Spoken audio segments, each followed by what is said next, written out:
Oh my God.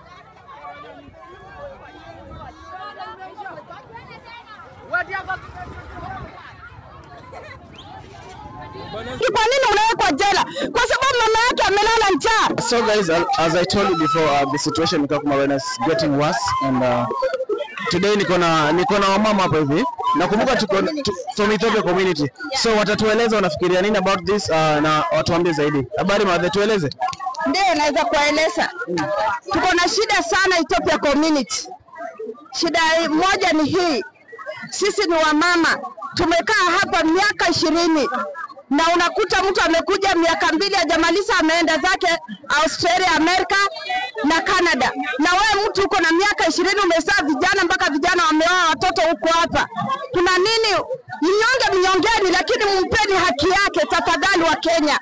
Tunaomba, mpaka chakula ni shida. Saa hii imekuwa wizi tu kwa community. Watoto wetu wakiiba wanafungwa jela, lakini wanasimama kwa nini? Kwa sababu ya wizi.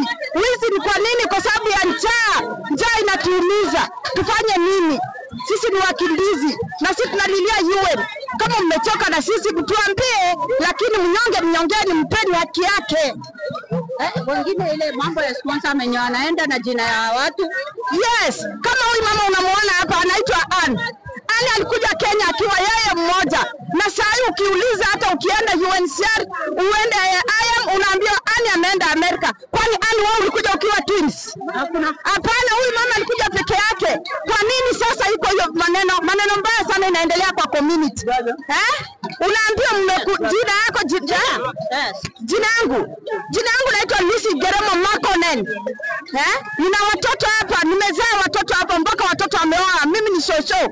Why? Kwa nini? Tunataka haki yetu. Ongea mama, usichoke. Naongea. Ongea. Kwa hili yote naongea mama. Mama naongea yote. Shida sana. Shida ni mingi kwa community. Mingi sana. Hakuna kazi. Kama mimi juzi nililala hospitali, nilikuwa na 1 week and 2 days. Usiku tunaambia hakuna syringe. Tununue ma syringe. Kwa nini? Mimba hakuna dawa. Kwa nini sasa maji ni shida kwa community? Why? Kwa nini tunateswa hivi? Kwa nini mnatutesa hivi?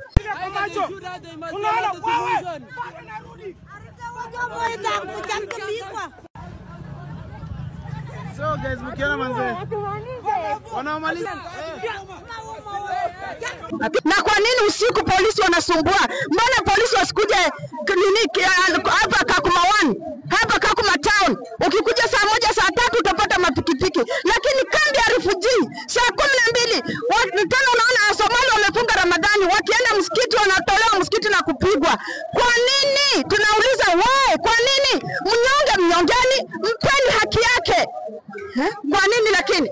Ongea mama, msiogope. Nimeongea kila kitu. Nimeongea tuko na haki ya mama. Ongea. Nasikia huyu mama anaongea kwa Arabu. Nimesikia na mimi nimeongea Kiswahili. Nimesikia hata hao wa Kenya wenyewe kuna watu wanajua Kiswahili, wasijifanya tu wanajua English. Wanajua Kiswahili. Watoto wetu vijana wanashikwa wanawekwa jela. Lakini huwezi kuuliza vijana, kwa nini mnavuta bangi? Kwa nini mnawekwa jela? Kwa sababu mama yake amelala njaa. Mama anachukua kamba anaenda kujinyonga kwa sababu hakuna chakula. Unadhani kijana yangu atasikia vizuri? Kijana yangu naye ataamua maamuzi kama mbaya iwe mbaya.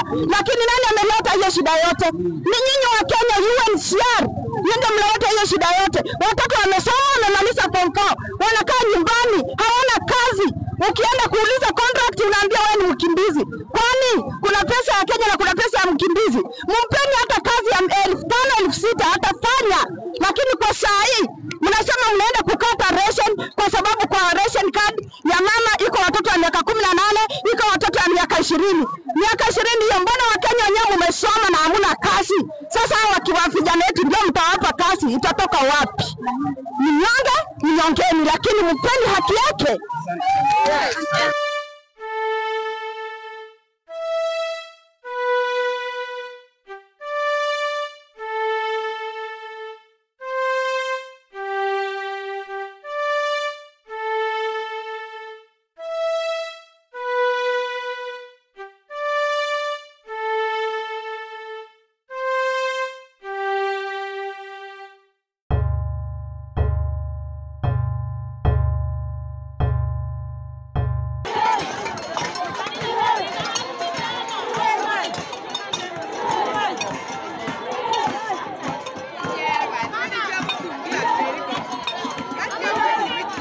wewe.